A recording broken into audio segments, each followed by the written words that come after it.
Spit the gum out, man. You chewing gum? Your attitude toward me right now, Mr. Alexander, it really, really sucks. You have an air of arrogance on you.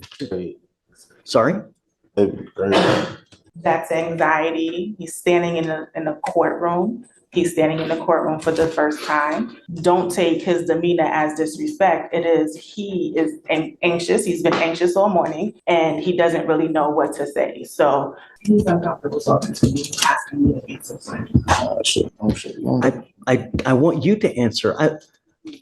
Charged with terroristic threat. You're facing up to 6 months in jail and or a $2,000 fine. We're going to do probable cause. You have the right to remain silent. Anything you say can or will be used against you. You have the right to have an attorney present. If you cannot afford one will be appointed. The second this kid walks in, you can feel the disrespect dripping off him. He's charged with making terroristic threats, and he still acts like he's above the entire courtroom. Instead of answering simple questions, he stonewalls the judge while his mom sits there nodding along like that's helping. It's a masterclass in how to make yourself look guilty without saying a single word. And just when you think the hammer's about to drop, Judge Fleischer takes things in a direction I didn't see coming. Do you think this kind of arrogance deserves a harsher smackdown, or was the judge right to handle it the way he did? Let's go ahead and dive in. 2024, officers were dispatched to 11910 Chetman Drive in Harris County, Texas. The complainant, the mother of the defendant, told the officers that her 11-year-old son, the second complainant, was riding his bike down the street when he passed the defendant. Complainant 2 and the defendant know each other. When they passed, the defendant began insulting the son, and the defendant pulled what appeared to be a tan handgun from his waistband and pointed it at the second complainant while making remarks about shooting him. After the second complainant told his family about what happened, they went to look for the defendant and confronted him. The defendant reached into his waistband again, but the complainant's family was able to wrestle the gun away, which turned out to be a BB gun. The officers noted that the BB gun appeared to be very similar to a real gun in appearance. Alexander, are you here with anyone today? Sure. Who are you here with? My mom. Go grab her, please. Go grab your mom. Are you mom? Yeah. Come on up. Please. Come on up, Mom. Good morning. Hi. Thank you so much for coming. No problem. Did you hear everything that happened? Some of it, I couldn't hear all of it. Let's hear it again. Okay, do you mind, please? Yes, Your Honor. Thanks. On September 23rd, officers were dispatched to 11910 Chetman Drive in Harris County, Texas. The complainant, the mother of the 13-year-old boy, told the officers that her son was riding down the street riding his bike when the son passed the defendant. The complainant and the defendant know each other, and when they passed, the defendant began insulting the son, and the defendant pulled what appeared to be a tan handgun from his waistband and pointed it at the complainant while making remarks about shooting him. After the complainant told his family about what happened, they went to look for the defendant and confronted him. The defendant reached into the waistband again, but the complainant's family was able to wrestle away the gun, which turned out to be a BB gun. The officers noted the BB gun appeared to be very similar to a real gun in appearance. It's lucky he's not charged with aggravated assault. You know, they could charge you with a very serious offense where you're looking at serious time in prison. You're lucky they didn't, Mr. Alexander. How old are you, sir? You're 18. What do you do with yourself these days? Spit the gum out, man. You chewing gum? Your attitude toward me right now, Mr. Alexander, it really, really sucks. You have an air of arrogance on you. Either that or... Has he been with you all morning? I'm sorry? Has he been with you all morning? Yes. If I drug test you right now, what's going to show up, Mr. Alexander?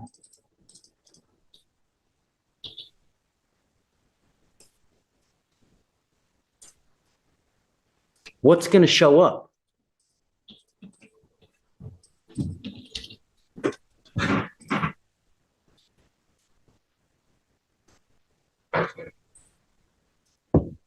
I'm sending him for a drug and alcohol test right now. I'd like to know what, if anything, is in his system. We have to,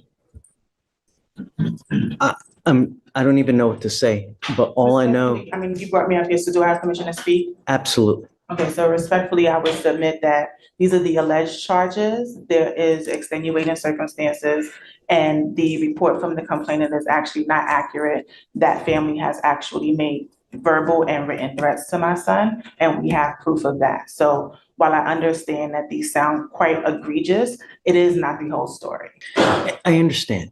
And I know that there's always two sides to a story. I get it. And you will have the opportunity. But within the first 5 minutes that I've met him, his behavior towards me, his demeanor, the way he looks, just The way this kid carries himself, you'd think he was bored in detention instead of facing a courtroom. His mom's silent approval makes it worse. It's like she's co-signed every bad decision that led him here. Judges don't just hear the words, they read the whole family dynamic, and this one screams entitlement on autopilot. That's why cases like this spiral, because the lesson never lands when no one at home is enforcing it. That's anxiety. He's standing in a courtroom. He's standing in the courtroom for the first time.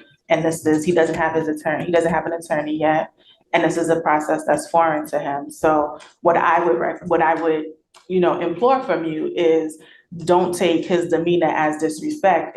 He is anxious. He's been anxious all morning. He has been with me all morning, and he doesn't really know what to say. So I understand that you're getting a first impression from him, but he is still a very young adult, and this is his first experience in a courtroom.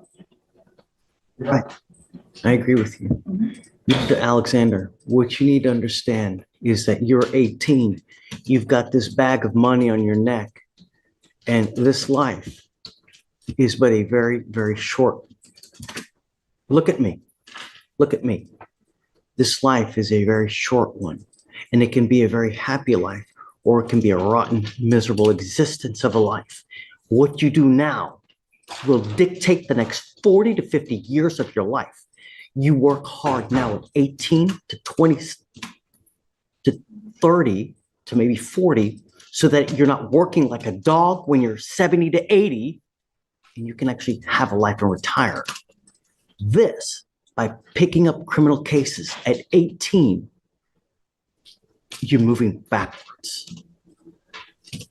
How far did you even make it in high school?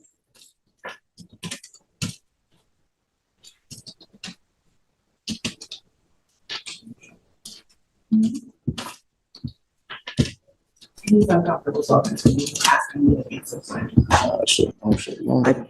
I want you to answer.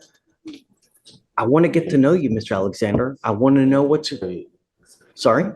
Said 11th grade, Your He said Honor. 11th grade.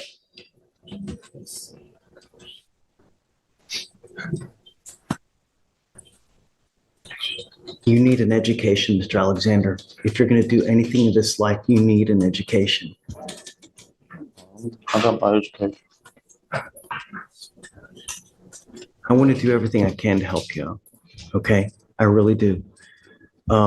If he's smoking weed, it stops today. Okay? I'm going to drug test him right now because I want to know what, if anything, is in his system. If he tests positive, then I'm going to test him again in 40 days, give or take. The marijuana stops now. And I want him to get back in school. He either needs to be in school full-time or get a full-time job so that he's not running in the streets. Mr. Alexander, I am also making it a condition of your bond that you're not allowed to have any kind of weapons whatsoever for any reason. I can give you a lawyer to try to help you out as much as I can, and I will waive all your fees so you won't be responsible for any cost for anything. Thank you. All I want is him to be as productive and as good of a person as he can be. And starting out with criminal cases at 18 and to where he can't even talk to me, we need to change that. Do you mind if I just make a comment about the bond conditions? Sure, of course. I called the complainant's mother in this case a few days ago and kind of spoke to her about what happened. And I learned that there is a history between this family and the defendant.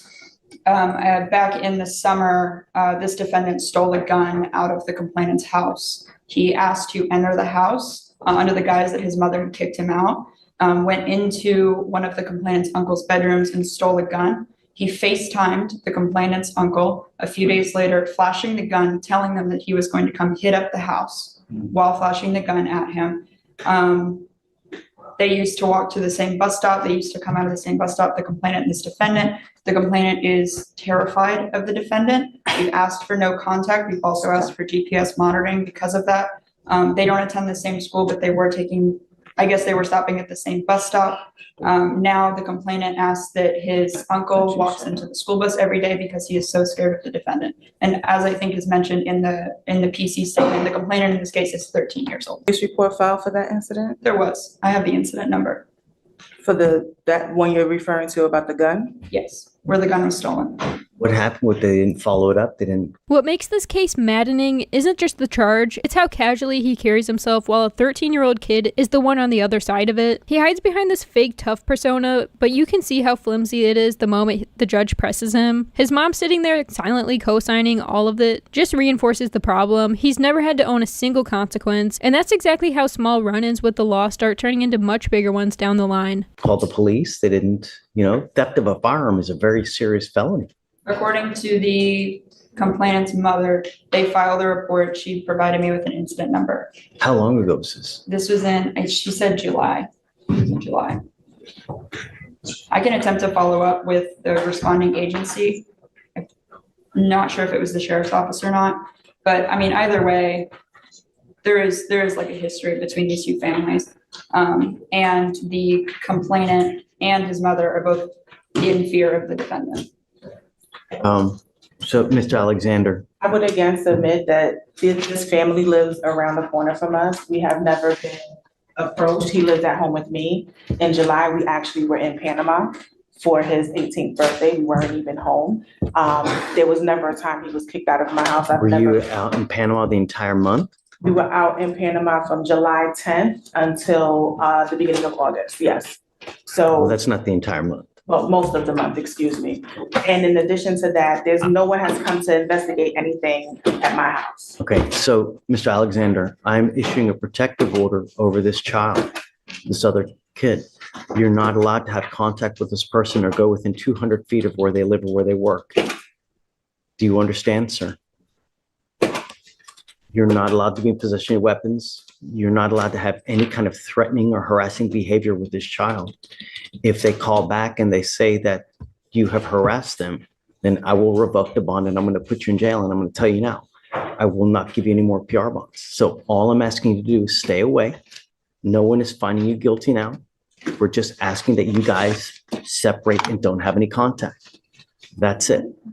I am going to put an ankle monitor so I know that you're not going anywhere near their house. But like I said, I'll cover the cost of anything, so it won't cost you guys anything. You must charge this thing on a daily basis, Mr. Alexander. If you don't charge it, the battery goes dead, then we will file a motion to revoke.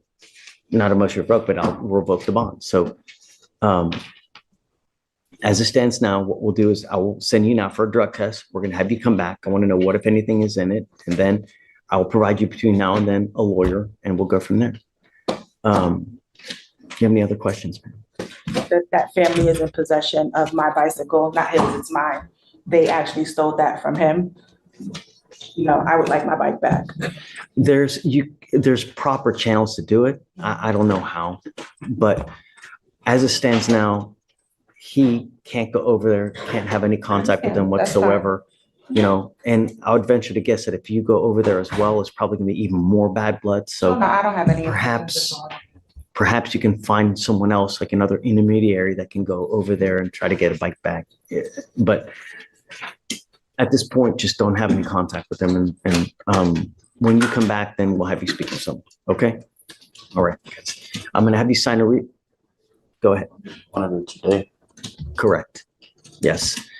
Mr. Alexander, I want you to either get a job or get into school full time. But when you have too much time on your hands, you become self-destructive.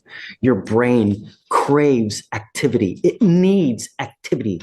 And when you don't challenge yourself with either school or a job or anything, then bad things are just gonna come and happen. You have to occupy your life. You have to do something. Where we're headed now, you're going the opposite way of how you should be doing things. This is not a good way to start at 18. All right. please. What bothers me the most is how this felt less like a courtroom holding someone accountable and more like a stage for a kid to test boundaries without consequence. The whole point of juvenile sentencing is supposed to be intervention, steer them off the path before it's too late, but if you barely enforce anything, what lesson is actually learned? Studies even show that early leniency in violent or threatening cases often leads to repeat offenses because the deterrent never hits. Pair that with a parent who keeps running interference, and you've basically built a shield around bad behavior. Do you think the judge was trying to give him space to grow, or did he just hand this kid more room to keep spiraling? Let me know your take in the comments. Thanks so much for watching, and I'll catch you in the next one.